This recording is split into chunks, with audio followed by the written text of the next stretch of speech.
Alloh taolo muqaddas o'zining kalomi Qur'oni azim shanda bizga xitob qilyapti, amal qilyapti. Nasmozida ya ayyuhallazina amanu kulu min tayyibati ma razaqnakum washkuru lillahi in kuntum iyyahu ta'budun. Ey iymonli bandalarim, agar sizlar menga haqiqiy ibodatgo'y banda bo'lishni xohlasanglar, doim menga shukr qilguvchi bo'linglar, noshukr banda bo'linglar va men yaratgan narsalardan faqat pokizalarni terginglar.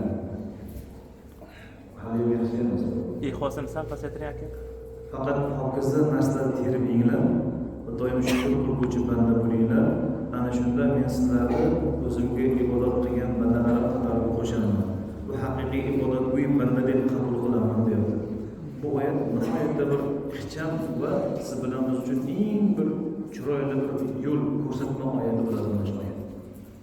Hozir hayotda jamiyatda hamma inson o'zini musulmonman deydi-da. Hozir kimni ushlab oling ko'chada musulmon bo'lsan desangiz javob beradi, musulmon alhamdulillah deydi. Musulmonchilik nima desangiz shartlab bilinmaydi-da. Ana endi bir mo'min musulmonni haqiqiy mo'min musulmonligi uni qilib turgan mana shu harakatlardan bilinar ekanda.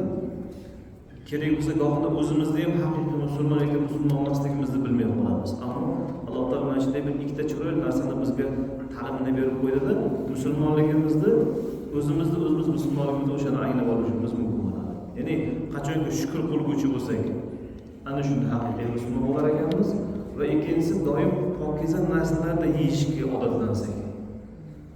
O oldimizga qo'yganda yoki mana shundan boshqa yegani yo'q ekan desa, uni tapirdatib yekitaverganda emas. Albatta mo'min musulmon odam ertaga Alloh huzuriga borganda yuzi yorug' bo'lishi xohlar ekan. Albatta dunyodagi yeb ichib turayotgan narsalarini yaxshilab bir e'tiborini qilib, uni qani shu yeydigan bo'lsa, ichadigan bo'lsa, dunyo oxirida ertaga Alloh huzuriga borganda ham malomatga qolmaymanmi degan doim o'zida ana shunaqangi bir tahlil, ana shunaqangi insonda bir tafakkur bo'lib turish kerak. Shunaqangi xavotir bo'lib turish kerak. Mana bu niyatmi, nima bo'ladi ertaga? Shu yeydigan narsam ertaga Alloh huzurida bo'lganda meni malomatga qo'ymaydimi degan doim ana shunaqangi xavfda hamda yurishimiz bizdan talab qilinyapti aslida. Talab. Alloh bizdan talab qilyapti. Mana shunaqangi bo'linglar deyapti. Kulu min tayyibati ma razaqnakum. Sizlarga orlarni yaratib qo'ygan narsalarni faqat pokizalarni terginglar. Endi o'sha pokizalardan eng pokizasi bugun holat mana bugungi kunda qilinadigan qurbonliklar bo'ladi inshaalloh. Anas ibn Malik roziyallohu anhu rivoyat qilingan hadis sharifda payg'ambar alayhisolatu vasallamga qala Rasululloh sollallohu alayhi vasallam man salla salatana wastaqbala al-qiblatana wa akala zabihatana fadhalika al-muslimu alladhi lahu dhimmatullohi wa dhimmatur rasul fala tughfirulloha fi zimmatihi. Bu hadisda ham juda ham siz bilan biz bandalar uchun, bo'lib ham aynan mo'min musulmon bandalar uchun katta bir bashoratlar berilyapti. Ya'ni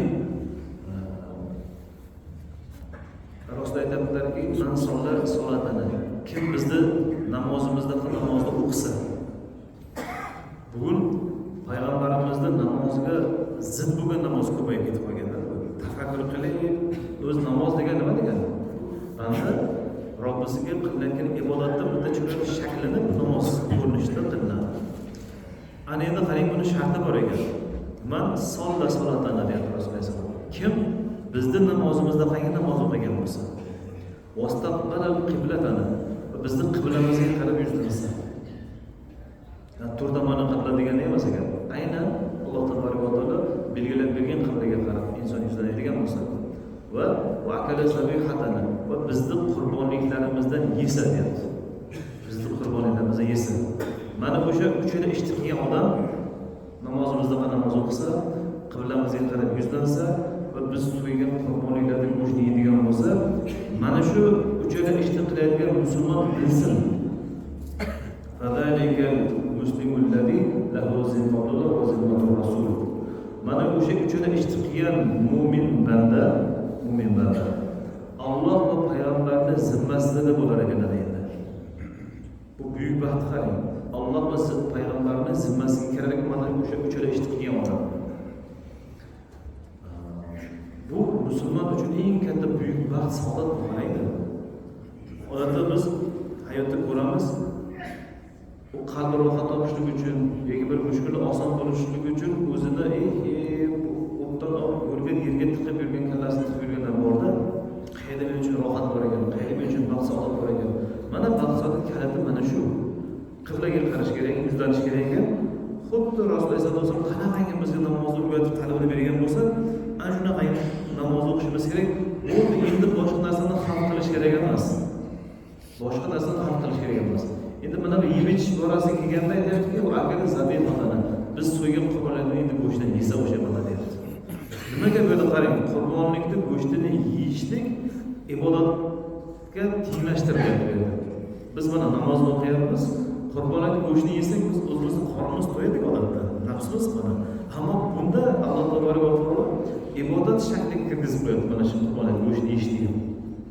Shuning uchun yana bir hadisda kelganki, bugun Qurbon hayiti kuni yer yuzidagi musulmonman degan bandalarni eng katta qilayotgan ishi ularni qurbonlik so'yib qonini og'ziga chektirib. Nima uchun qurbonlikni go'shti dunyodagi eng pokiza go'sht deyiladi desa? Nima uchun dunyodagi eng pokiza go'sht qurbonlikni go'shti ekan?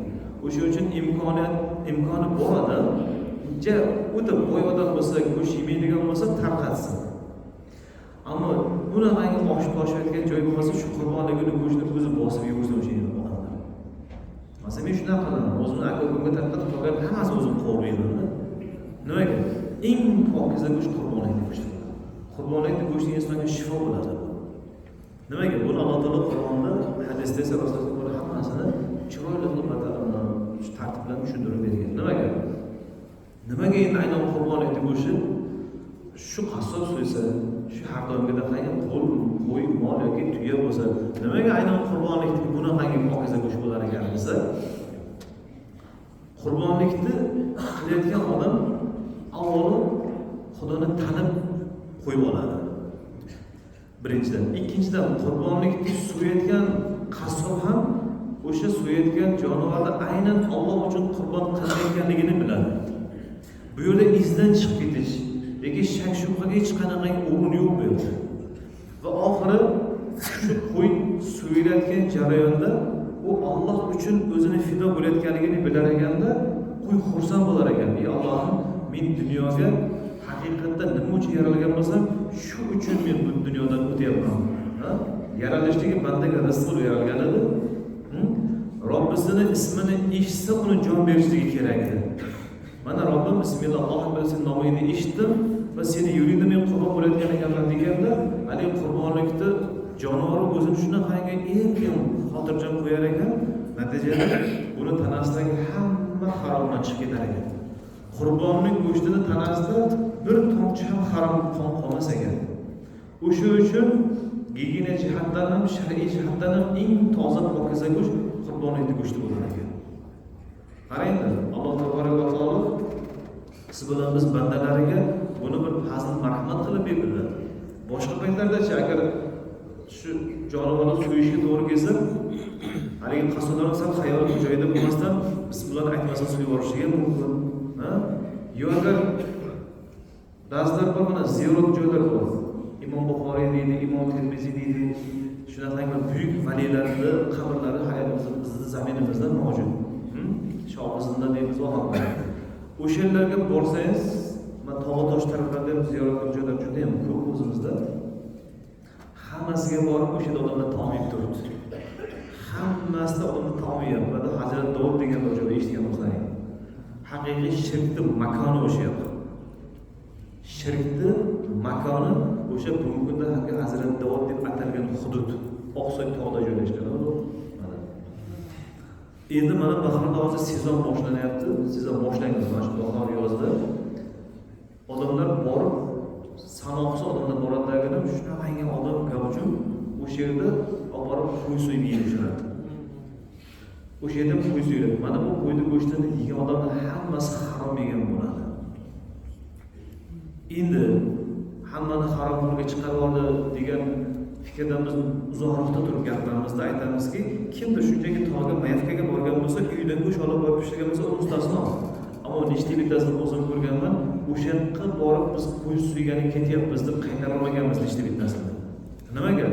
Texnikasi bor ekan, temir tersakda ishlar ekan, u temirda piri ekan, o'sha yerda borib qon chiqarsa, buni ishlari 5 bo'larmish. Go'r bo'ladi, balo bo'ladi. Dard bo'ladi bu. Nima uchun? Alloh tabolak va taolo aytayapti Qur'onda, ey bandam, hamma gunohni kechirish mumkin. Hamma gunohni kechirish mumkin. Ammo shirk keltirsa men kechirmayman deyapti. Mana buni pasrafdan turib tushuntiramiz. Mana bu yerda alhamdulillah o'tirganlardan 98% otalar, 2% faqat ota-onaning yoshida bo'lishi mumkin. Bolamiz har qancha itoatsizlik qilsa bugun kelib kechiraveramizda. Otalik meni jo'shiganda. Ammo siz ota emassiz degan gapini kechira olmaysiz. To'g'rimi? Otam emassiz degan gapi o'sha bizga nisbatan shirk bo'ladi ana shu bolamizda. To'g'rimi? Kimsiz nima uchun men sizga itoat qilishim kerak deydigan bolalar bor jamiyatda. Ota gapirmaydi nima uchun? Chunki gapirsam baba gapini bir pulga olmaydi deydigan holatlar bor. Demak, o'sha ota hamma ish qilsa, hattoki ota tanasiga shu bolasi jarohat yetkazsa ham uni kechirardi. Ammo ota emassiz degan gapini kechira olmayapti. Demak, Xudoga shirk keltirgan odam Xudoga nisbatan, Robbimizga nisbatan sen meni Xudo emassan degan kelib chiqadi. Xo'p, Xudo bo'lsang, men oldinga yana bitta Xudoni qo'yib qo'yaman men. Mana Hazrat Davud bu, yoki faloncha pir bu. Chunki shularga atab men jonni so'yaman degani bo'ladi. Va Alloh taolo Qur'onda buni alohida haromligini e'lon qilgan. Harromna alaykumul maytata va tawalul hanzir va uhilla li ghayrillah. To'rt narsa ashaddiy harom deb Alloh Qur'onda e'lon qildi. Ashaddiy harom. Hech qanaqasiga buni halol qilmaydi. To'ng'izli go'shti, o'lgan molni go'shti va jonivorni so'yganda tomoqdan haligi otilib chiqqan harom qon 1,5 soat tursin, xuddi jigarga o'xshab, laxta qon jigarga o'xshab qoladi. Mana buni bugungi kunda ba'zi insonlar o'shani ham yeygan. O'shani harom deyapti. Va to'rtinchisi, "Vama uhilla li ghayrillah." Allohdan boshqaga atab so'yilgan jonivorning go'shtini yemanglar deyapti Qur'on. Allohdan boshqaga atab so'yilgan jonivorning go'shtini hargiz yemanglar, bu harom. Nimaga endi harom? Bizni qarang, o'ylaymiz, xo'p, Allohning ismini aytdi, aytmadimi? Shu qon chiqdi-ku yo'q. O'sha jonivorlar siz bilan biz ko'zimizda xuddiki aqlsizga o'xshab ko'ringan bilan ularning o'ziga yarasha Allohdan aql yaratgan ekan. U qandoq aql biza? U dunyoga hali yuqorida aytdik-ku, shu bizga rizq uchun yaralgan. Robbimizning nomini eshitib u jon berish kerak edi. Endi u boshqa bir pirga, avliyoga atab suyratganligini bedaraga eshityapti-ku. Sezyapti. O'sha qo'y rozi bo'lmasdan jon berar ekan. Rozi bo'lmasdan jon bergandan keyin haligi qisinib turadi-da, tortinib turadi-da, qattiq turadi-da, uni ba'zi a'zolarida harom qon qolib ketar ekan. Chiqib ketmas ekan hamma qoni. O'sha uchun o'sha harom qon keyin bu jonivorning tanasiga tarqab ketadi. O'lgandan keyin tomirlar yoriladi. Yorilgandan keyin o'sha harom qon go'shtga tarqalib ketadi. O'sha uchun o'sha qon go'shtga tekkandan keyin u go'sht bilan biz uchun harom bo'ladi. Nima uchun bugungi kunda kasalliklar rosa ko'payib ketdi? Ota-bobomiz ko'rmagan kasalliklar bugun nihoyatda avj olib ketdi. Nimani evaziga? Bugun shu yeyishga parvo qilmay qo'yildi. Yeyishga bugun e'tibor qilinmay qo'yildi. Oldiga qo'yilyaptimi? Olib keling deb uraveramiz-da. Avvalgi zamonlarda diplomat ko'p valilar hayotlarini o'qib chiqqanligimizda biror bir izdihomlarga borsa, shu yoniga qattiq non solib borar ekan-da. Taomingni yemayman, sen taoming shubha demasagan, shu olayotgan kishiga o'xshab og'ziga shalati cho'nchagidagi, yengidagi talqonni solib shuni ko'shayapti, urar ekan. Ko'rgan odam biz taomimizni yetib bo'libdi urar ekan-da. Qarang, qanaqangi o'zini luqmasiga, o'zini iymoniga shunaqangi e'tibor odamlar qo'yib. Aniki shularning haqiqiy duosi qabul bo'luvchilar chiqqanda, aniki shularning zurriyotlari haqiqiy dunyoga bir taniladigan darajadagi olimlar, ulug'lar yetishib chiqqanlar. Biz esa azda mana bu narsaga bir e'tibor qilishimiz kerak. Biz shundan bir ulug' baxt uzra turibmizki, Rasululloh aytgan hadislarida mo'min bandani holatiga men o'zim hayron qolaman. Ajablanaman mo'min bandani men holatiga. U mo'min bandaga bir musibat kelganda sabr qiladi, ajr oladi o'shanga ham. U mo'min bandaga xursandchilik kelsa, Shukr qiladi, mana bunga ham Alloh taolo sabr beradi, ajr beradi deyapti. Qarang, mo'min bandaga umuman minus yo'q ekanda. Xursandchilik kelganda shukr qilsak, unga ham savob berilar ekan. Ozgincha bir sinov kelib qolsa, sabr qilsak, bunga ham savob berilar ekan. Yana bir hadis sharifda Rasululloh aytdilarki, "Man lam yashkurul qalil, lam yashkurul kasir." İnsanlar oziga shukr qilolmayaptimi, ko'piga ham shukr qilolmaydi dedi. Bizda borku, qachon mana shu qo'shnimdagida qanday uy bo'lsa, shu qo'shnimdagida qanday mashina bo'lsa, keyin shukr qilaman deydiganlar bor hayotda. O'zini eskiroq mashinasi men buni nimasiga shukr qilaman dedi. Qaranglar, shunaqani o'zimiz ko'rganmizda. Nimaga bu shunaqa yo'q? Hadisda Rasul aytadilarki, inson oziga shukr qilishni bilmayaptimi, bu ko'piga ham shukr qilolmaydi. Man lam yashkurin nas lam yashkurillah. İnsanlarga shukr qilishni bilmayaptimi, Robbisiga shukr qilolmaydi hech qachon. Insonga ham shukr qilishni bilish kerak ekan. Bu qanaqa? Oradagi bo'lgan yaxshiliklarga rahmat aytishni inson bilish kerak ekanda. O'sha rahmat degani shukr qilgani bo'lar ekanda. Ihson qilyapti desa, bor bo'lgandan keyin qanaqa deydiganlar bor.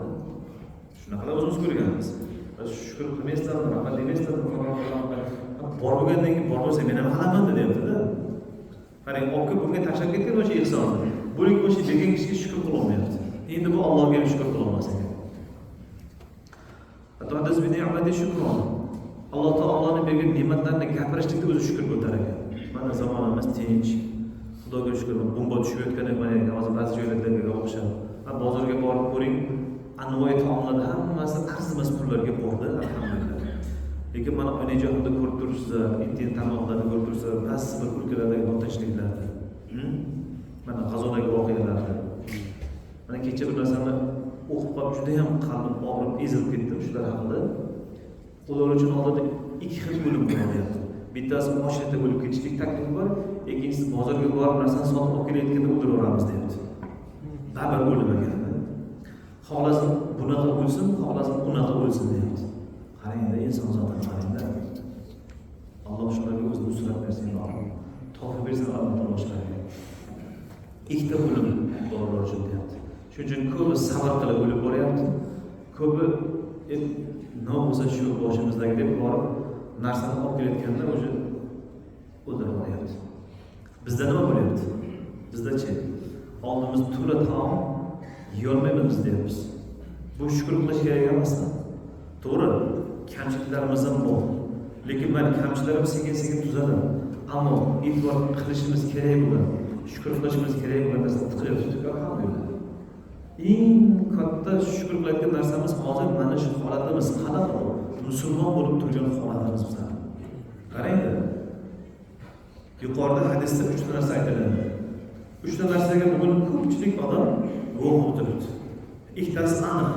Lekin qurboniga kimlardir agar qodir bo'lmasa qurbon qilinmaydigan bo'lishi mumkin. Baxt solatni qarang. Men solatani namozimizda qanday namoz o'qisa, hozir bizning mana shu o'qiyotgan namozimiz haqiqatda Rasululloh o'qigan namozlar mana shu bo'ladi. Men qanday namoz o'qigan bo'lsam, xuddi o'shanda o'qinglar deyilgan. Mana Sahih Buxoriyda o'qiganlar bo'lsa, Sahih Muslimda, Sunan Termiziyda o'qigan bo'lsa, bu mashhur hadislar. Rasulullohning namozlari o'sha uchala buyuk asarda o'z aksini topgan. Rasululloh qachonki namozga tursalar, qandoq qilardi? Hamma shakl shamoillari sahobalar tomonidan ko'rib o'sha yerda aytib o'tilgan. Bizda o'qigan namozlarimiz xuddi o'shanaqangi namoz. Xotirjam bo'laylik. Alhamdulillah, biz o'sha uchala buyuk shartning bittasida turibmiz. Ikkinchisi, vositaqalol qilatadi. Mana shu qiblani kim qiblam emas deydi. Qo'l ko'tarsanchi meni qiblam emas, shunchaki ko'taraman. Hech kim aytmaydi alhamdulillah. Vositaqalol qilatadi. Rasul aytadi, biz qiblamizga qarab yuzlansin. Namoz o'qishga turdimi? Mana shu bizning qiblamiz ekan. Robbim menga buyurganda o'shanga qarab banda yuzlandimi? Bo'ldi. Uchinchisi, qurbonliklarni go'shtni yesa, qarang, kadabda chiroyli narsa borda. Bizga o'xshab qurbonni qilsa demayapti Rasululloh. Mana shu nuqtaga ham e'tibor qilsa, bizga o'xshab qurbonlik qilsa demadi. Bu aqli zabihadana biz qurbonlik qilganlar go'shtlarni yesa dedi. Ya'ni bizning qurbonligimizdan yesa odamlar dedi. Ya'ni yeyish hammani qo'ldan keladi. Lekin qurbonlik qilishchi hammani qo'ldan kelmaydi, to'g'rimi? Demak, Alloh tabolak va taolo biz bandalarga bundan ham katta yaxshilik qilishimiz mumkinmi? Qarang, yegan taomimiz uchun Alloh taolo bizga ibodatda ajrini beryapti, yegan narsamiz uchun biz gunohimizni olib kechaveryapti. Bugun kim mana shu uchun ishni qilgan bo'lsa, u inson bilsin, Alloh va payg'ambarning zimmasiga kirdik. Zimma degan nima degani? Endi biz uchun g'am chekayotganlar degani. Endi bizning himoyachimiz bor degani. Alloh va payg'ambar endi bizning himoyachimiz bo'ladi inshaalloh. Qiblaga qaragan, namoz o'qigan, qurbonlik go'shtni yeganlar. Endi qurbonlikni suyganlarga esa yana bir buyuk, ajib bir ulug' fazl bor azizlar. Shuning uchun bu ne'matlardan bir yaxshi bir xulosa qilib olaylik. Hadisda Rasul aytadilarki, inna ni'matul mawsudatul bishukr. Alloh taolo ne'matlarni shukrga bog'lagan.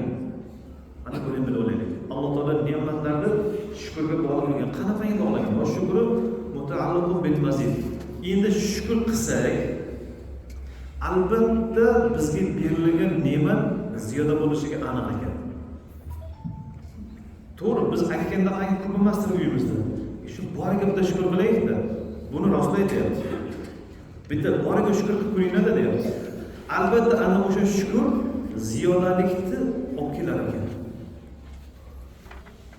Endi kim agar o'sha ziyodalikni kesib qo'yadi, agar u Robbisiga shukr qilmay qo'ysa, Robbisiga shukr qilmay qo'ygan odam ziyodalikni kesib qo'yar ekan.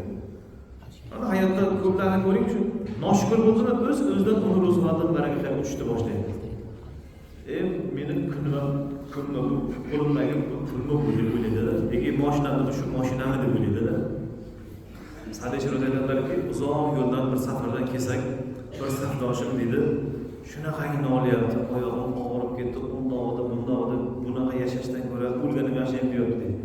Bir mahal dedi, shunda qaradi, bir kishiga qarab, uni og'zi uchib qoldi.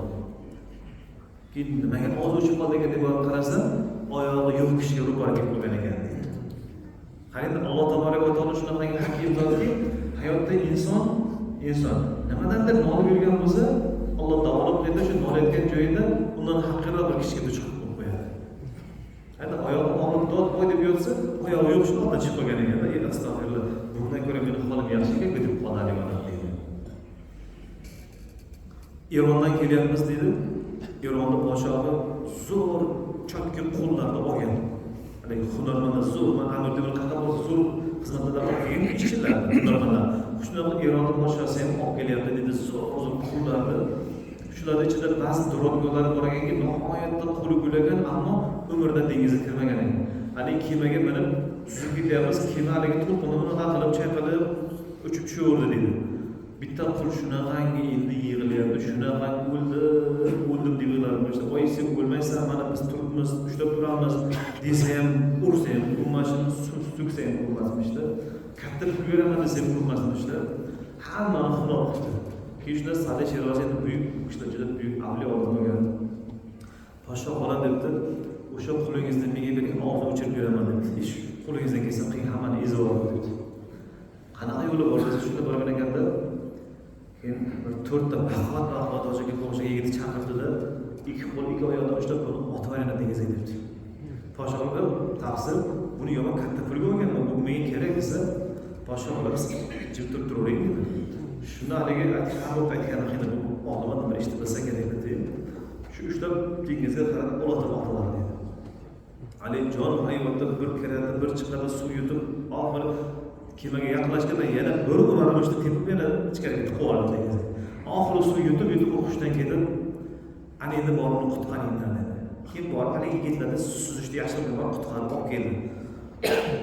Bir muddatdan keyin suv yutgan, o'ziga kelib bo'lgandan keyin shunaqangi jimimishdi, miq chiqmaymishdi.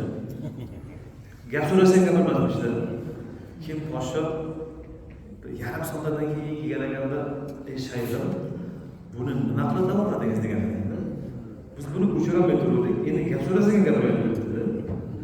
Ketgan ekan, podshoh xonim, bu umrda mana bu dengizga chiqmagan-ku. Mana bu kemani ustida suzib ketayotib, bu kemani o'lim deb o'yladi. Men bunga haqiqiy o'limni ko'rsatib qo'ydim degan ekan. Haqiqiy o'lim mana bunaqa bo'ladi, dengizga tiqib olgan ekan. keyin bildiki, bu kiyim o'linmas ekan. Bu menga hojat ekan, bu kiyim bildi degan ekanda. Alloh tabaraka va taolo nolib noshkurlik qilib yurgan bandasi etib ketib yurganligini bitta tiqolar ekan, Xudo taolo hayotda. Keyin qarasangiz, yaxshi masjidda ko'rinib qoladi keyin. Nimaga? Yo'q, biz borib keldik deydi. Shuning uchun qarang, Alloh taoloning bitta hayotdagi hikmati mana shu. Inson shuning uchun hech qachon degan, qarang gapdagi gap borda, hech qachon da Rasululloh sollallohu alayhi vasallam bir bandani hayoti qiyinlashib ketgan bo'lsa, hayot yomon bo'lib ketdi demanglar deyapti. U seni o'ylashingcha u yomon. Asli u yaxshi bo'lib turibdi dedi. Mana hozir ham ko'plarga mikrofon bersa, nimasi yaxshi deydi. Benzin buncha, gaz buncha, bu buncha deb ketamizda. Ana endi hozir o'sha Falastinga, Ukrainaga bitta bir haftaga shuni bitta olib bormoqchisiz o'sha odamlar. Qo'y not deyapmiz. Ha?